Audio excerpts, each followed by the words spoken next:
Krishna Krishna Krishna Hare Hare Hare Ram Ram Ram Hare Hare Hare Krishna Hare Krishna Krishna Krishna Hare Hare Hare Ram Ram Ram Hare Hare Krishna Hare Krishna Krishna Krishna Hare Hare Hare Ram Hare Ram Ram Hare Hare Hare Krishna Krishna Krishna Hare Hare Ram Hare Ram Hare Hare Hare Krishna Hare Krishna Krishna Krishna Hare Hare Hare Ram Ram Ram Hare Hare Hare Krishna Hare Krishna Krishna Krishna Hare Hare Hare Ram Ram Ram Hare Hare Hare Krishna Hare Krishna Krishna Krishna Hare Hare Hare Ram Ram Ram Hare Hare Hare Krishna Krishna Krishna Hare Hare Hare Ram Ram Ram Hare Hare Hare Krishna Krishna Krishna Krishna Hare Hare Ram Ram Hare Hare Krishna Krishna Krishna Krishna Hare Hare Ram Ram Hare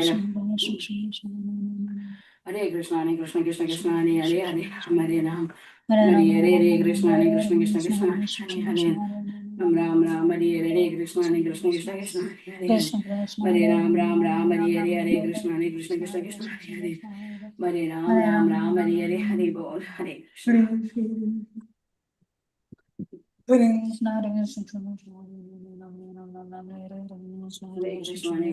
Krishna Hare Hare Ram Hare Hare Hare Krishna Krishna Krishna Hare Ram Ram Hare Krishna Krishna Krishna Krishna Hare Hare Ram Hare Ram Hare Hare Hare Krishna Krishna Krishna Krishna Hare Hare Hare Ram Hare Hare Hare Krishna Krishna Krishna Krishna Hare Hare Hare Ram Hare Hare Hare Krishna Krishna Krishna Hare Hare Hare Ram Hare Hare Hare Ram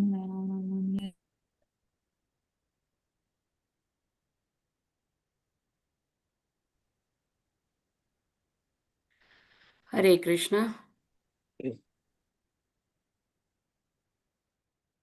Hare Krishna Vancha Kalpatarubhyasya Kripa Sindhubhyev च पतितानां पावनेभ्यो वैष्णवेभ्यो नमो नमः अनंत कोटि वैष्णव वृंद की जय नामाचार्य शिला हरिदास ठाकुर की जय प्रेम से कहो श्री कृष्ण चैतन्य प्रभु नित्यानंद श्री अद्वैत गदाधर श्रीवासादि गौर भक्त वृंद की जय शीला प्रभुपाद की जय all glories to assembled devotees Hare Krishna please accept my humble obeisances. This is Vinita Gandharvika Devidasi from Texas College Station welcoming all of you to Bhakti Sangha conference call. I thank all of you for attending this session. Please forgive me for interrupting your ecstatic chanting. I would like to read the 10 offenses to the holy name which are to be avoided written by Srila Vyasadeva in Padma Purana. 1. To blaspheme the devotees who have dedicated their life for propagating the holy name of the Lord. 2. To consider the name of demigods like Lord Shiva or Lord Brahma to be equal or to be independent of the name of Lord Vishnu. 3. To disobey the order of the spiritual master. 4. To blaspheme the Vedic scriptures or scriptures in pursuance to the Vedic version. 5. To consider the glories of chanting Hare Krishna to be an imagination. 6. To give some interpretation to the holy name of the Lord. 7. To commit sinful activities on the strength of the holy name. 8. To consider the chanting of Hare Krishna as one of the auspicious ritualistic activities which are offered in Vedas as fruitive activity Karmakanda. 9. To instruct a faithless person about the glories of the holy name. 10. To not have a complete faith in chanting of the holy name and to maintain material attachment even after understanding so many instructions on this matter. It is also an offense to be inattentive while chanting. Every devotee who claims to be Vaishnava must guard against these offenses in order to achieve the desired success of Krishna Prema. Once again, I welcome everybody to Bhakti Sangha conference call. May I know who all joined this morning? हरे कृष्ण मीता गंधर्विका माताजी दंडवत प्रणाम शिला प्रभुपाद की जय गुरु महाराज की जय Preetidasi from Charlotte Hare Krishna Hare Krishna Preeti Mataji, please accept my humble obeisances. All glories to Srila Prabhupada. Thank you so much, Mataji, for joining and giving your association. Welcome to the call. हरे कृष्ण हरे कृष्ण माताजी दंडवत प्रणाम शिला प्रभुपाद की जय गुरु महाराज की जय this is Arvindaksha from Chicago Hare Krishna Hare Krishna Arvindaksha Prabhuji, please accept my humble obeisances. Please accept my humble obeisances. All glories to Srila Prabhupada. Thank you so much, Prabhu, for joining and giving your association. Welcome to the call. Hare Krishna Mataji, please accept my humble obeisances. All glories to Srila Prabhupada, all glories to Guru Maharaj. This is Shama Gauri Devidasi from Charlotte. Hare Krishna Shama Gauri Mataji, please accept my humble obeisances. All glories to Srila Prabhupada. Thank you so much, Mataji, for joining and giving your association. Welcome to the call. Hare Krishna. Hare Krishna, Vinta Gandharika Mataji. All glories Srila Prabhupada and Guru Maharajis. My humble obeisances to you and all the devotees. This is Krishna Kumari Devidasi from Raleigh. Hare Krishna. Hare Krishna Krishna Kumari Mataji, please accept my humble obeisances. All glories to Srila Prabhupada. Thank you so much, Mataji, for joining and giving your association every single day.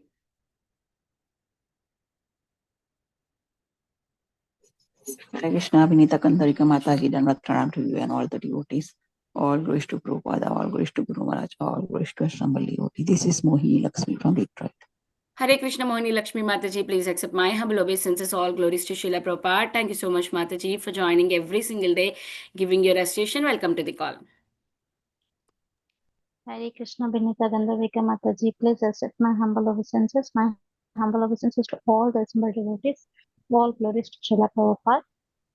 This is Sundarangi Radha Devi Dasi from India. Hare Krishna. Hare Thank Krishna you, Mataji. Sundarangi Radha Mataji, please accept my humble obeisances. All glories to Srila Prabhupada. Thank you so much, Mataji, for joining every single day, giving your recitation. All glories to your services. Welcome to the call. Hare Krishna Gandharvika Mataji, please accept my humble obeisances. All glories to Srila Prabhupada, all glories to all your wonderful services, Mataji. This is Anita Ramya from Sharjah. Hare Krishna.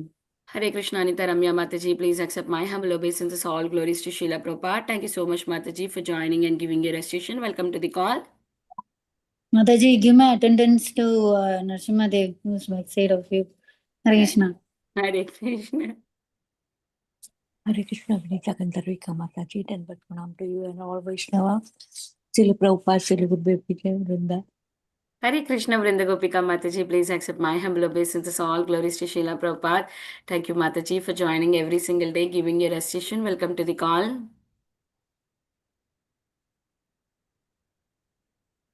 Hare Krishna Mataji and all the devotees. I am Sudhakar joining from Saudi Arabia. My humble obeisances to all the devotees and to you, Mataji. Hare Krishna Sudhakar Prabhuji, please accept my humble obeisances. All glories to Srila Prabhupada. Thank you, Prabhu, for joining and giving your recitation. Welcome to the call. Hare Krishna. Mataji, this is fine. Hare Krishna Balavrinda, thank you so much for joining in. Welcome to the call. Welcome, Balavrinda. Hare Krishna. Yeah, she just woke up, Mataji. Hare Krishna everyone, welcome to Bhakti Sangha conference call. Today we are very fortunate to have Her Grace Antaranga Tulasi Mataji to enlighten us on the topic of Srimad Bhagavatam, 8th canto, 9th chapter, 12th verse. Before I hand over the call to Prabhu, I request Sudhakar Prabhu to take over for the brief introduction. Sudhakar Prabhuji, over to you. Hare Krishna Mataji and devotees, thank you so much. Her Grace Antaranga Tulasi Devi Dasi Mataji. He is a born devotee to a devotee couple. His Grace Gopi Jana Vallabha Prabhuji and Her Grace Shyama Gopika Mataji. Mataji is a fortunate soul that from her very young age she got opportunity to take daily darshan of the Sri Radha Madhav, Narasimha Dev and Panchatattva. She is also got a great opportunity and have received the blessings of almost all the Guru Maharaj from the ISKCON Mayapur. Mataji gives nectar lectures on the Srimad Bhagavatam classes. Her soul and life is always dedicated to Sri Radha Madhav Mayapur. Mataji has passed Bhakti Shastri and now doing the Bhakti Vaibhava course. Mataji is also teaching the Bhakti Shastra classes. She passed the teacher training classes also. Mataji is very good in giving the summary of the Bhagavatam chapters.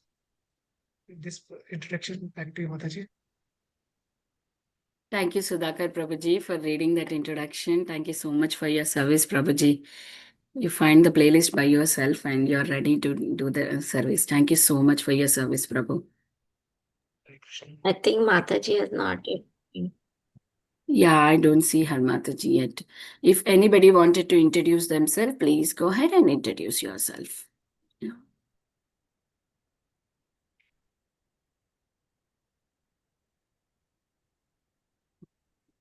Okay. If nobody wants to introduce, I can chant until Mataji joins. Jai Shri Krishna Chaitanya Prabhu Nityananda Shri Advaita Gadadhara Shri Vasadi Gaura Bhakta Vrinda. Hare Krishna Krishna Krishna Hare Hare Hare Ram Ram Hare Hare Hare Krishna Krishna Krishna Hare Hare Hare Ram Ram Ram Hare Hare Hare Krishna Krishna Krishna Hare Hare Hare Ram Ram Hare Hare Hare Krishna Krishna Hare Hare Hare Ram Ram Hare Hare Hare Krishna Krishna Hare Hare Ram Ram Hare Hare Hare Krishna Krishna Hare Hare Hare Ram Ram Hare Hare Hare Krishna Krishna Hare Hare Ram Ram Ram Hare Hare Hare Krishna Krishna Krishna Hare Ram Ram Ram Hare Hare Krishna Krishna Krishna Hare Hare Hare Ram Ram Ram Hare Hare Hare Krishna Krishna Hare Ram Ram Hare Hare Hare Krishna Krishna Hare Ram Ram Hare Hare Hare Krishna Krishna Hare Ram Ram Hare Hare Hare Krishna Krishna Hare Ram Hare Hare Hare Krishna Krishna Hare Ram Ram Hare Hare Hare Krishna Krishna Hare Ram Hare Hare Krishna Krishna Hare Ram Hare Hare Hare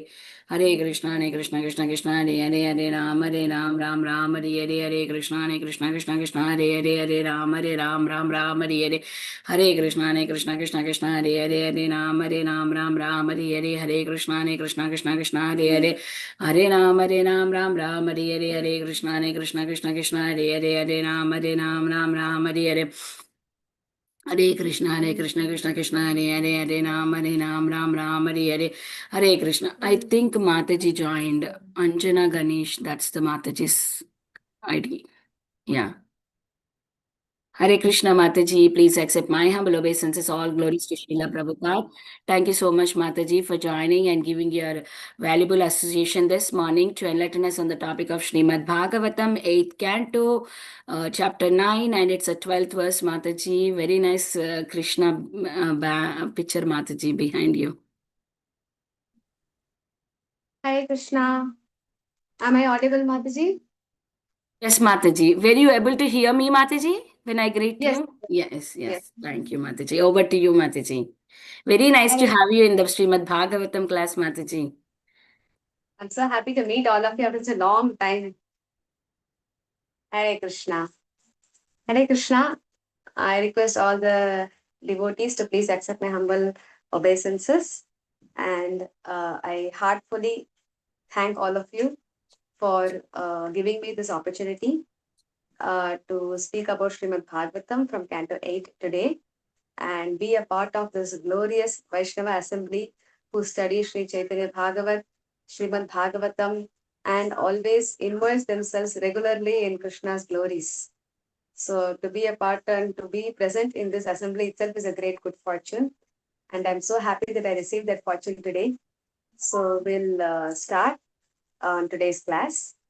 We'll start with Mangalacharan prayers. Om Ajnanatimirandhasya Jnananjana-shalakaya Chakshurunmilitam Yena Tasmai Shri Gurave Namaha Shri Chaitanya Manobhishtam Sthapitam Yena Bhutale Swayam Rupa Kadamahyam Dadati Swapadantikam Nama Om Vishnapadaya Krishna Pristhaya Bhutale Srimate Bhaktivedanta Swaminiti Namine Namaste Saraswate Deve Gauravani Pracharine Nirvisesha Shunyavadi Paschatya Deshatarine Nama Om Vishnapadaya Krishna Pristhaya Bhutale Srimate Jayapataka Swaminiti Namine Nama Acharya Padaya Nitai Kripa Pradayine Gaurakatha Dhamadaya Nagara Gramatarine Jai Shri Krishna Chaitanya Prabhu Nityananda Shri Advaita Gadadhara Shri Vasadi Gaura Bhakta Vrinda Hare Krishna Krishna Krishna Hare Hare Hare Rama Rama Rama Hare Hare Mukam Karoti Vachalam Panghum Langayate Girim Yat Kripatamaham Vande Shri Gurum Denatare Paramanandam Shri Chaitanya Ishwaram Hare Krishna. So today we are supposed to read from 8th canto of Srimad Bhagavatam, chapter 9. Correct, Mataji? Yes, chapter 9. Yes, Mataji. Chapter 9 and text 12. The screen is on. Yeah. Screen is on.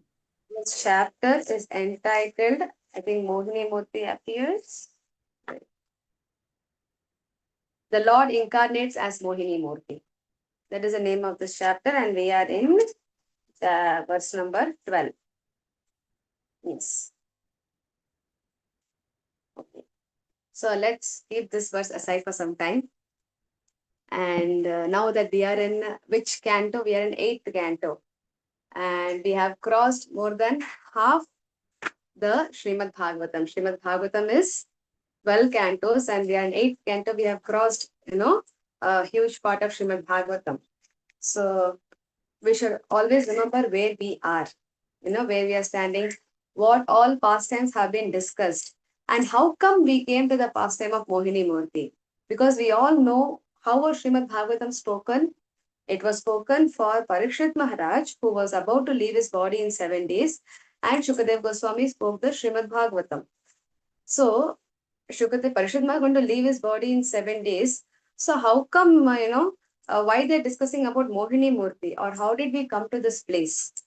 Where did they start, and how did the conversation flow, and how have we come to this part of Srimad Bhagavatam? We'll first have a small recap from Canto 1 up to Canto 8, how we have come here. And then you have all, you all remember the pastime of Mohini very well, how we have come to this state, how the pastime began. But how did the entire episode of this arise? That we will have a small recap. So if you remember, how does the Canto 1 begin? I would request all the devotees to please participate and try to remember as far as you can, from the beginning. So how does Canto 1 begin? Who is the first person who speaks in Canto 1? Saunakadi Rishis.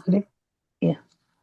Okay, Shaunakadi Rishis. Before Shaunakadi Rishi, who is the first person to speak in Srimad Bhagavatam? Srila Vyasadeva offers Mangalacharan with Om Namo Bhagavate Vasudevaya. Yes.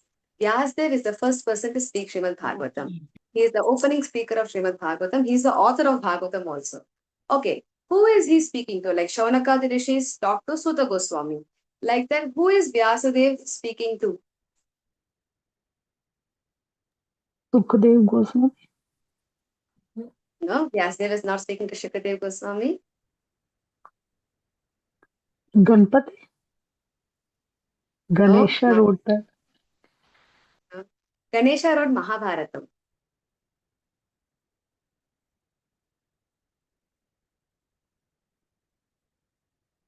Okay, one more person. To Narada Muni. Vyasadeva is speaking to me. He is speaking to you.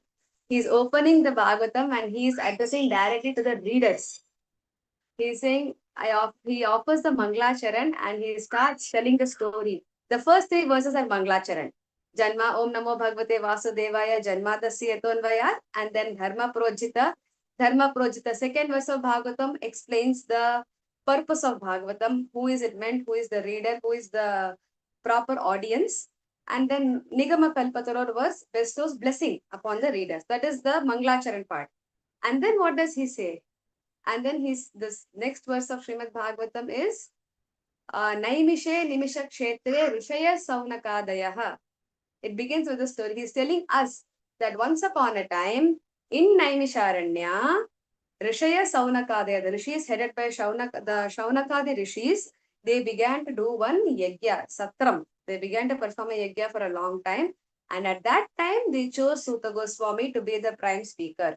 And then the questions of then the scene moves to Naimisharanya. He sets the scene. And then we go to Naimisharanya. He takes the readers to Naimisharanya. And sitting in Naimisharanya, then only Shaunakadi Rishis, they address Sutta Goswami, they glorify Bhurini Bhuri Karmani. You are a great person, Sutta Goswami.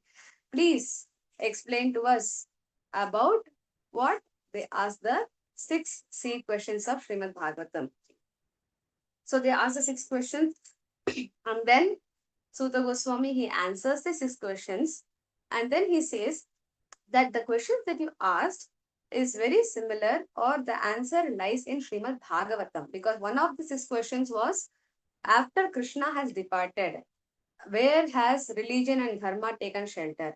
So then it says Bhagavatam is the place where everything has taken shelter of, and that Bhagavatam was spoken to Shukadev Goswami, was spoken to Parikshit by Shukadev Goswami. Then the Shaunakadi Rishis ask, Parikshit is a great king. How come he went and sat in the bank of Yamuna wearing kaupin, and how did he meet Shukadev Goswami, who is a renunciant, who is so much renounced that he would never come to city side. He will never come to meet an emperor. He is completely away from materialistic people. So how come they both met? Then Sutta Goswami, he explains the scenes from the days of Pandavas after the battle of Kurukshetra. Then Ashwathama sending the weapon to the abdomen, to the womb of Uttara, and Krishna protecting Parikshit Maharaj, and beautiful prayers of Queen Kunti. All this unfold, and in the end of Canto 1, we come to the scene where Suta Goswami takes us to the scene where Parikshit is sitting in front of Shukadev Goswami, and Parikshit asks the first question to Shukadev Goswami. And Canto 2 begins with Shukadev Goswami opening his mouth, and he recites his Mangalacharan prayer to the Supreme Lord, and he begins to explain Srimad Bhagavatam. So in then Canto 2, Parishit asks numerous questions about time and about creation and about secondary creation. So then Shukadev Goswami explains creation, he explains time. After explaining all these things, then in the end of second canto, again, Suta Goswami, the Shaunakadi Rishis raise a question. Now, anyone remembers what question the Shaunakadi Rishis asked Suta Goswami at the end of second canto? That question gives the key to the opening of third canto, which is Vidura meeting Uddhava. So I've given this hint. Third canto opens with Vidura meeting Uddhava. So what question did Shaunakadi Rishi ask in the end of second canto that Suta Goswami began to explain about Vidura? Anyone remembers that question in end of second canto? What was the topics? Third canto deals about the Vidura and Maitreya Sambad, right? So is that the question asked by Shaunakadi Rishis? Yes, thank you so much, Anita Mataji. Yes. So, in Canto 1, Suta Goswami had told Shaunakadi Rishis that in this way, Vidura, he was insulted in the house of Dhritarashtra. He broke his bow and he left. And he went and met Maitreya, and he had lot of wonderful katha over there. So, in the end of second canto, Shaunakadi Rishis remember that, and they asked him, please explain those topics. Now that you have explained to us the topics of Parikshit and Shukadev, now explain to us what Vidura spoke with Maitreya. Then Suta Goswami says that even Parikshit Maharaj and Shukadev Goswami, when they discussed, Shukadev Goswami also cited this conversation between Maitreya and Vidura. And so the same conversation that happened between Maitreya and Vidura, which was narrated by Shukadev Goswami to Parikshit, which I heard when I was in that assembly, I will share that with you now. So in that way, Vidura meets Uddhava first, and then the first few chapters of third canto are so beautiful because Uddhava and Vidura, they both meet. And Uddhava, who is a pure devotee, who is a friend of Krishna, he remembers Krishna. The two devotees are meeting, and these two devotees love Krishna like anything. They have had so much association of Sri Krishna, and now Krishna has left. So there is separation. And to remove the separation from their heart, they both are remembering the pastimes of Krishna and they're reliving the moments they had with Krishna. So that portion in third canto is so beautiful. Uddhava, from killing Putana, from the childhood pastimes of Krishna, to coming to Mathura, to coming to Dwaraka, performing pastimes in Dwaraka, he remembers every single pastime and he narrates them. So this third canto beginning part is like a summary of 10th canto. Very beautiful. Krishna comes over there. And then they both discuss, and then Uddhava guides Vidura to Maitreya Muni, saying that you should go and further information Maitreya Muni will give you. And then in this way, Vidura and Maitreya meet, and then Vidura inquires again about basic activities like creation, about the material world, about time, and all those things Maitreya explains. So as Maitreya is explaining about the creation, he comes to explain about Varahadev. He says, one time when Brahma was creating, from Brahma's nostril, Varahadev came and he killed Hiranyaksha. So immediately Vidura picks this point and asks, who is Hiranyaksha? How did he come from? Who? All these things. So then the story of beautiful pastime of how Hiranyaksha and Hiranyakashipu appeared, how Diti and Kashyapa united, and then out of fear of when Hiranyaksha and Hiranyakashipu were just appearing, when they were even within the womb, at that time there was so many inauspicious symptoms happening all over the universe, and the demigods got scared and they went and approached Brahma. And then Brahma explains another backstory that how these two, Hiranyaksha and Hiranyakashipu, who are within the womb of Diti, are none other than the Vaikuntha gatekeeper, Jaya and Vijaya. And then again a beautiful part of third canto is chapter 15, where the description of the kingdom of God, description of Vaikuntha Loka comes. In throughout Bhagavatam, there will be issues, problems happening in material world, and the demigods will be running to Brahma. There will be asuras attacking, terrorizing the universe, and suddenly there will be a glimpse into the spiritual world. What is happening in Vaikuntha, someone will describe. Suddenly Krishna will appear, and the whole scene will become beautiful. All the beautiful transcendental attributes, how the Lord wears his dhoti, how his earrings are shining, all those will appear. And then again, there will be some description of some disturbances, some, problems happening. Again, there will be a glimpse into the spiritual world. So in this way, whenever there is problem and they surrender to Krishna, Krishna comes and rectifies. So in this way, the description of kingdom of God, then there is description of creation again continues. So Hiranyaksha, Hiranyakashipu are dead, Varaha they killed, then again creation continues. Again, while explaining creation, now Manu, who is the first, Swayambhuva Manu is the first Manu, is the first son of Brahma. Not first son of Brahma, he is the first Manu who is obedient to Brahma. The children are there, they don't listen to Brahma, but the first person who helps in properly in creation is Swayambhuva Manu. And then Vidura, Maitreya begins to explain the lineage of Swayambhuva Manu. So that begins with, there are three daughters and two sons, Akuti, Devahuti, Prasuti, Uttanapat, Priyavrata. So this spans from third canto, fourth canto, fifth canto, the family of Swayambhuva Manu. So in third canto, there is Devahuti marrying Kardama, and then the Supreme Lord Kapila comes, there is Kapila Siksha. Then in fourth canto, Prasuti's story is told. Prasuti marries Daksha, and they have many daughters, of which one daughter is married to Shiva, and she dies without any child. Then Vidura asks, why did she die without any child? Why did she kill her own body? Then the story of Daksha comes, how Shiva and Daksha had an issue, and how the sacrifice happened, and how the whole issue was sorted out by the Lord. And then after Daksha's story, then the first son of Swayambhuva Manu is Uttanapad. Uttanapad's story begins, and Uttanapad's glorious son is Dhruva Maharaj. Then Dhruva Maharaj pastime begins, and we hear the beautiful prayers of Dhruva Maharaj to the Supreme Lord. The Lord and Dhruva Maharaj meeting each other. Such a beautiful scene. And then after Dhruva Maharaj lineage is explained. So Dhruva Maharaj's son, Vena, and Dhruva Maharaj lineage, there is Vena, there is Anga, and then there is the great Prithu Maharaj. Prithu Maharaj's pastime is again beautiful. He is the Supreme Lord himself. Then Prithu Maharaj's pastimes are explained, the activities of Prithu Maharaj. Then again in the lineage of Prithu Maharaj comes Prachina Barhishit. Now who is Prachina Barhi? Prachina Barhi is is a great king who rules, but who is very much attached to karmakandic sacrifices and who is deeply fixed in materialistic life. But he has sons. He has glorious sons. Do you know what is the name of the sons of Prachina Barhi?